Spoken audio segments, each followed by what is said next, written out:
Hi friends, welcome back to our YouTube channel.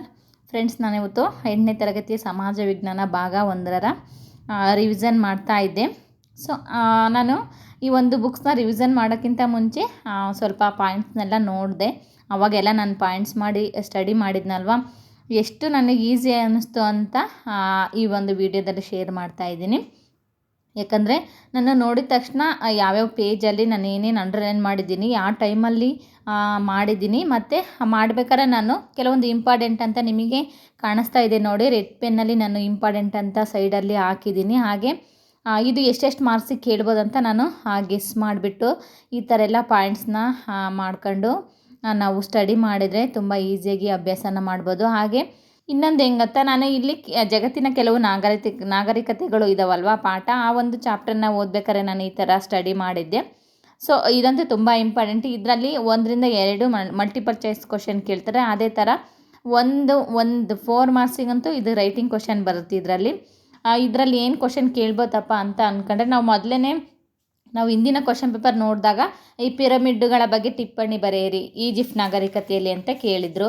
ಅದೇ ಥರ ಇನ್ನೊಂದು ಏನು ಕೇಳ್ಬೋದು ಅಂದರೆ, ಇದರಲ್ಲಿ 3-4 ಮಾರ್ಕ್ಸಿಗೆ ಬ್ಯಾಬಿಲೋನಿಯಾದ ತೂಗು ಉದ್ಯಾನದ ಬಗ್ಗೆ ಟಿಪ್ಪಣಿ ಬರೆಯಿರಿ ಅಂತ ಕೇಳ್ಬೋದು. ಈ ಥರ ನಮಗೆ ಕೇಳ್ತಾರೆ ಅಂತ ನಾವು ಮೊದಲೇ ಗೆಸ್ ಮಾಡ್ಕೊಂಡು ಎಲ್ಲೆಲ್ಲಿ ಟಿಪ್ಪಣಿಗಳು ಕೇಳಿದ್ದಾರೆ, ಎಲ್ಲೆಲ್ಲಿ ಬಾಕ್ಸಲ್ಲಿ ಇಂಪಾರ್ಟೆಂಟ್ ಆಗಿರುವ ವಿಷಯಗಳು ನಾವು ಎಲ್ಲೇ ಆಗಲಿ ಒಂದು ಪಟ್ಟಿ ಕೊಟ್ಟಿರ್ತಾರಲ್ವ, ಬಾಕ್ಸಲ್ಲಿ ಕೊಟ್ಟಿರೋಂತಹ ವಿಷಯಗಳು ನಮಗೆ ತುಂಬ ಇಂಪಾರ್ಟೆಂಟ್ ಆಗಿರ್ತವೆ. ಅದನ್ನು ನಾವು 2-3 ಸಲ ರಿವಿಷನ್ ಮಾಡಬೇಕಾಗುತ್ತೆ.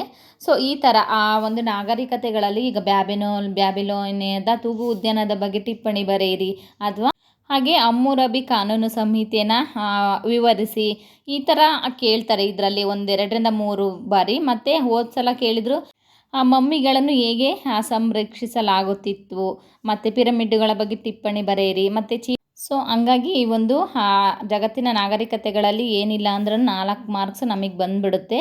ಇದನ್ನು ನಾವು ಚೆನ್ನಾಗಿ ಓದ್ಕೋಬೇಕು. ಇದರಲ್ಲಿ ಮಲ್ಟಿಪಲ್ ಚಾಯ್ಸ್ ಕ್ವಶನ್ ಕೇಳೋದು ತುಂಬಾ ಕ್ವಶನ್ಸ್ ಇದ್ದಾವೆ. ಈಗ ಇದು ಲಿಪಿ ಬಗ್ಗೆ ಕೇಳ್ಬೋದು, ಅಥವಾ ಚೀನಾದಲ್ಲಿ ಉಗಮವಾಗಿರುವಂತಹ ಪಿಂಗಾಣಿ ವಸ್ತು ಚೀನಾದಲ್ಲಿ ಉಗಮವಾಗಿತ್ತಲ್ವ, ಎಲ್ಲಿ ಉಗಮ ಆಗಿದೆ ಅಂತ ಕೇಳ್ಬೋದು. ಅಥವಾ ಅಲೆಕ್ಸಾಂಡರ್ನ ರಾಜ ಯಾರು ಅಂತ ಕೇಳ್ಬೋದು. ಗ್ರೀಸ್ ದೇಶದ ರಾಜ ಅಲೆಕ್ಸಾಂಡರ್ ಅಲ್ವಾ, ಅವನು ಯಾರು ಅಂತ ಕೇಳ್ಬೋದು. ಅದೇ ಥರ ಅರಿಸ್ಟಾಟಲು ಗುರುಗಳಾಗಿರ್ತಾರೆ. ಸೊ ಈ ಥರ ತುಂಬಾ ಇದರಲ್ಲಿ ಮಲ್ಟಿಪಲ್ ಚಾಯ್ಸ್ ಕ್ವಶನ್ ಕೇಳೋವು ಇದ್ದಾವೆ, ಮತ್ತು 4 ಮಾರ್ಕ್ಸಿಗೆ ಕ್ವಶನ್ ಕೇಳೋವು ಇದ್ದಾವೆ. ಇನ್ನೊಂದು ಇದರಲ್ಲಿ ಕೇಳಿದ್ರು, ಇದರಲ್ಲಿ ಬುಡಕಟ್ಟು ಜನಾಂಗಗಳು ಕೂಡ ಬರ್ತಾರೆ. ಸುಮೇರಿಯನ್ನರು, ಅಕಾಡಿಯನ್ನರು, ಅಮೋರೈಟರು, ಹಾಗೆ ಹಿಟೈಟರು, ಅದಾದಮೇಲೆ ಅಸಿರಿಯನ್ನರು ಮತ್ತು ಚಾಲ್ದಿಯನ್ನರು, ಈ ಒಂದು ಬುಡಕಟ್ಟು ಜನಾಂಗದ ಬಗ್ಗೆ ಕ್ರೊನಾಲಜಿಕಲ್ಲು ಕೂಡ ಕೇಳಿದರು. ಆಲ್ರೆಡಿ ನಾನು GPSTರಲ್ಲಿ ನನ್ನ ಕ್ವಶನ್ ಪೇಪರ್ ನೋಡಿದ ಹಾಗೆ. ಸೊ ಹಂಗಾಗಿ ನಾನು ಇದನ್ನು ಸ್ವಲ್ಪ ಇಂಪಾರ್ಟೆಂಟ್ ಅಂತ ಚೆನ್ನಾಗಿ ರಿವಿಷನ್ ಮಾಡ್ತಾ ಇದ್ದೀನಿ. 1-2 ಸಲ ಮಾಡಿದ್ದೆ ಕೂಡ. ಹಂಗಾಗಿ ಇದರಲ್ಲಿ ನಾನು ಈ ಥರ ರೆಡ್ ಪೆನ್ನಲ್ಲಿ ಮಾರ್ಕ್ ಮಾಡಿ ಸ್ಟಡಿ ಮಾಡಿದ್ದೆ. ಎಷ್ಟು ಈಸಿಯಾಗಿ ನನಗೆ ಅರ್ಥ ಆಯಿತು ಅಂದರೆ, ಅದಕ್ಕೋಸ್ಕರನೇ ಹೇಳೋದು, ನಾವು ಎಷ್ಟು ಸಲ ರಿವಿಷನ್ ಮಾಡ್ತೀವೋ ಅಷ್ಟು ನಮಗೆ ಯೂಸ್ ಆಗುತ್ತೆ. ಅದೇ ಥರ ಅತಿಯಾಗಿ ನಾವು ಯೂಟ್ಯೂಬ್ ಚಾನಲ್ಗೂ ಕೂಡ ಅಡಿಕ್ಟ್ ಆಗೋಕ್ಕೆ ಹೋಗ್ಬಾರ್ದು. ಅವರು ಏನಿದ್ರು ಮಾರ್ಗದರ್ಶಕರಾಗಿರ್ಬೇಕಷ್ಟೇ. ಅತಿಯಾಗಿ ಅವ್ರಿಗೆ ನಾವು ಅಡಿಕ್ಟ್ ಆಗಿಬಿಟ್ವಿ ಅಂದರೆ ನಮ್ಮ ಆ ಟೈಮೆಲ್ಲ ಅಲ್ಲೇ ತಿಂದೋಗ್ಬಿಡುತ್ತೆ. ಏನಿಲ್ಲ ಅಂದ್ರೆ ಒಂದು ಕ್ವಶನ್ ಪೇಪರ್ ಬಿಡ್ಸೋಕ್ಕೆ ನಮಗೆ 1 ಗಂಟೆ ಟೈಮ್ ತಗೊಂಡ್ರೆ 1 ಗಂಟೆಯಲ್ಲಿ ನಾವು 2 ಚಾಪ್ಟರ್ ಮುಗಿಸ್ಬೋದು ಆರಾಮಾಗಿ, ಫ್ರೀ ಇದ್ದ ಟೈಮಲ್ಲಿ. ಸೊ ಹಂಗಾಗಿ ಅತಿಯಾಗಿ ನಾವು ಚಾನಲ್ಗಳ ಬಗ್ಗೆ ತಲೆ ಕೆಡ್ಸ್ಕೊಳಕ್ಕೆ ಹೋಗ್ದಂಗೆ 6-10 ಬುಕ್ಸ್ನ ನಾವು ಚೆನ್ನಾಗಿ ರಿವಿಷನ್ ಮಾಡಿದರೆ ಅವರು ಕೂಡ ಅದೇ ಬುಕ್ಸಲ್ಲಿರುವಂಥ ಕ್ವಶನ್ ಆನ್ಸರ್ನೇ ಹೇಳ್ತಾ ಇರ್ತಾರೆ. ಸೊ ಈ ಥರ ನಾವು ಎಷ್ಟು ಚೆನ್ನಾಗಿ ಅಭ್ಯಾಸ ಮಾಡಿದ್ವೋ, ನಾವು ಕೂಡ ಅದೇ ಥರ ಒಬ್ಬರಿಗೆ ಕ್ಲಾಸ್ ಮಾಡೋವಷ್ಟು ಕೆಪಾಸಿಟಿ ನಮಗೆ ಬಂದುಬಿಡುತ್ತೆ. ಅದಕ್ಕೆ ಹೇಳ್ತಾ ಇದ್ದೀನಿ ನೋಡಿ, ನಾನು ಎಷ್ಟು ಚೆನ್ನಾಗಿ ಪಾಯಿಂಟ್ ಮಾಡಿ ನಾವು ಎಷ್ಟು ಚೆನ್ನಾಗಿ ರೀಡ್ ಮಾಡ್ತೀವೋ ಅಷ್ಟು ನಮಗೆ ಕನ್ಫ್ಯೂಸ್ ಆಗೋಲ್ಲ, ಅಷ್ಟು ಬೇಗ ಕನ್ಫ್ಯೂಸ್ ಎಲ್ಲ ಕ್ಲಿಯರ್ ಆಗಿಬಿಡ್ತವೆ. ಅದೇ ಥರ ನಾನು ಭಾಷಾಭ್ಯಾಸದಲ್ಲಿ ನನಗೆ ಯಾವ ಥರ ಏನೇನು ಡೌಟ್ಸ್ನೆಲ್ಲ ಇಲ್ಲಿ ಕ್ವಶನಿಗೆ ಸಣ್ಣದಾಗಿ ಪಾಯಿಂಟ್ಗಳನ್ನ ಮಾಡ್ಕೊಂಡಿದ್ದೆ ನಾನು. ಅವನ್ನೆಲ್ಲ ಅಲ್ಲಿ ರೈಟ್ ಮಾಡ್ತಾಯಿದ್ದೀನಿ ನೋಡಿ.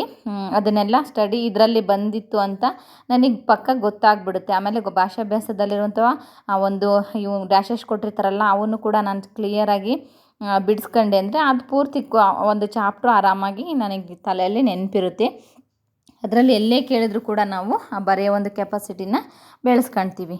ಸೊ ಇದೇ ಥರ ನಾವು ಎಕನಾಮಿಕ್ಸು, ಸೋಷಿಯಾಲಜಿ, ಹಿಸ್ಟ್ರಿ, ಪಾಲಿಟಿಕ್ಸು ಎಲ್ಲವನ್ನೂ ಕೂಡ ಚೆನ್ನಾಗಿ ಸ್ಟಡಿ ಮಾಡಬೇಕು. ಇನ್ನೊಂದು ಏನಂದರೆ, ಹಿಸ್ಟ್ರಿ ರೈಟಿಂಗ್ ಪ್ರಾಕ್ಟೀಸಲ್ಲಿ ಹಿಸ್ಟ್ರಿ ಅಷ್ಟು ಕೊಡಲ್ಲ, ತೀರಾ ಅತಿಯಾಗಿ ಅದರಲ್ಲಿ ಕಡಿಮೆ ಬರುತ್ತೆ. ನಾವು ಒಂದು ಸಲ ನೆಗ್ಲೆಕ್ಟ್ ಮಾಡೋದೇನೆಂದರೆ ಹಿಸ್ಟ್ರಿನೇ ಜಾಸ್ತಿ ಓದಿರ್ತೀವಿ, ಇನ್ನು ಜಿಯೋಗ್ರಫಿ ಮತ್ತು ಎಕನಾಮಿಕ್ಸು ಪಾಲಿಟಿಕ್ಸು ಓದೇ ಇರಲ್ಲ, ಅದರಲ್ಲೇ ಜಾಸ್ತಿ ಥಿಯರಿ ಕೊಟ್ಟಿರ್ತಾರೆ ಕ್ವಶನ್ ಆನ್ಸರ್ ಬರೆಯೋದು.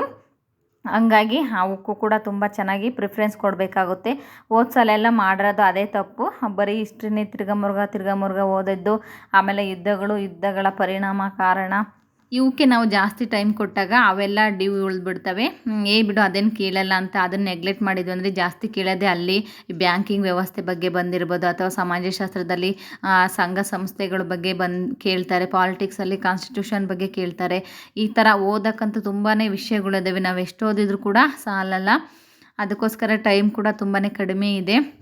ಚೆನ್ನಾಗಿ ರಿವಿಸನ್ ಮಾಡ್ಕೊಳ್ಳಿ. ಇನ್ನೂ ಯಾರೆಲ್ಲ ಬುಕ್ಸ್ಗಳ್ನ ಕಲೆಕ್ಟ್ ಮಾಡಿಲ್ಲ ಅಂತ ಅಂದ್ಕೊಂಡಿದ್ದೀರೋ ನಿಜವಾಗ್ಲೂ ತುಂಬ ಲಾಸ್ ಮಾಡ್ಕೊಳ್ತೀರಾ. ಇದೇ ನಮಗೆ ಲಾಸ್ಟ್ ಅವಕಾಶ ಅಂತ ಅಂದ್ಕೊಳ್ಳಿ. ಯಾಕಂದರೆ ನೆಕ್ಸ್ಟ್ 7ರಿಂದ 8 ವರ್ಷ ನಮಗೆ ಗ್ಯಾಪ್ ಆಯಿತು ಅಂದರೆ, ಇವಾಗಲೇ ನಾವು 30+ ಏಜ್ ಆದ್ವಿ ಅಂದರೆ ನೆಕ್ಸ್ಟ್ ಅವಕಾಶನೇ ಸಿಗೋಲ್ಲ ನಮಗೆ ಹೋಗ್ಬಿಟ್ಟು ಅಂದರೆ.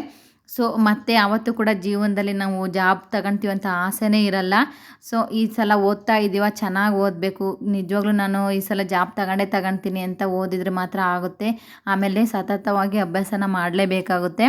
ಸಿಲೆಬಸ್ ತುಂಬ ಹೆವಿ ಇದೆ. ಎಷ್ಟೋ 8ರಿಂದ 10 ಗಂಟೆ ಆದ್ರೂ ನಮಗೆ ಟೈಮೇ ಸಾಕಾಗಲ್ಲ ಅಂತ ಎಷ್ಟೋ ಜನ ಹೇಳ್ತಾ ಇದ್ದಾರೆ.